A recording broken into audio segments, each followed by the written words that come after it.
এই যে এই রডটা নতুন ছিল, কিন্তু মরিচা চলে আসছে, মানে আর্দ্রতা বাতাসে বা বৃষ্টির পানিতে থাকার কারণে একদম নতুন রড, কিন্তু যে আর্দ্রতা আইসা পড়ছে। আমাদের কাছে এমন একটা কেমিক্যাল আছে যেটা হচ্ছে এই মরিচাটা আপনার কেটে যাবে, কেটে গিয়ে নতুনের মতো আগের মতো রডটার রূপ ধারণ করবে। আমি আপনাদেরকে দেখাবো জাস্ট কিছু। এই যে এখানে আছে, এই যে আমি পালাইছি, দেখেন আগে পালাইছি। এটা হচ্ছে রাস্ট কনভার্টার, রাস্ট কনভার্টার। এটা আমি যেখানে যেখানে দিব সেখানকার মরিচাগুলো সব কেটে যাবে। পালাচ্ছি, দেখেন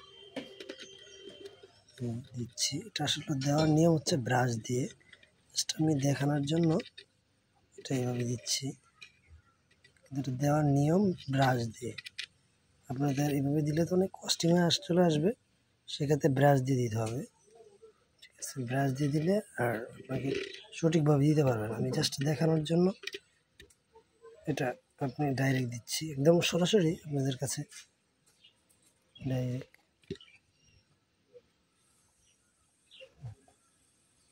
আস্তে আমি 4-5 মিনিট পরে এই যে আমি পেজে দিচ্ছি, দেখেন রডটা অন্যরকম রূপ ধারণ করছে, চেঞ্জ হয়ে গেছে কালারটা, মানে মরিচাটা কেটে গেছে। যে দেখেন মরিচাটা কেটে গেছে, মরিচাটা কেটে গেছে। আপনার রডটা আগের মতো নতুন হয়ে গেছে, একদম নতুন হয়ে যাবে, একদম কালো হয়ে যাবে রড।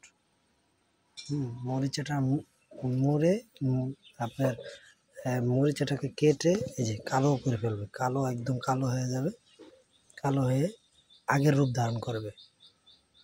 আর কখনো এইতে মরিচা আসবে না।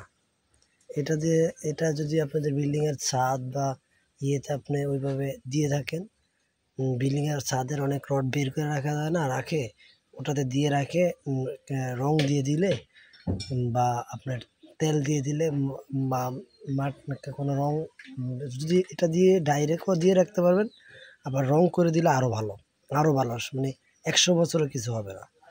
দেখছেন, আমি আগে মরিচাটা ছিল, এই যে মরিচাটা উঠে গেছে, নাই মরিচা, এখন রডটা আগের রূপ ধারণ করছে, মরিচাটা কেটে আগের রূপ ধারণ করছে। দেখেন প্রত্যেকটা 5-6 মিনিট পরে আরও বেশি এটা গ্লেজ দিবে, অন্যরকম একটা গ্লেজ দিবে।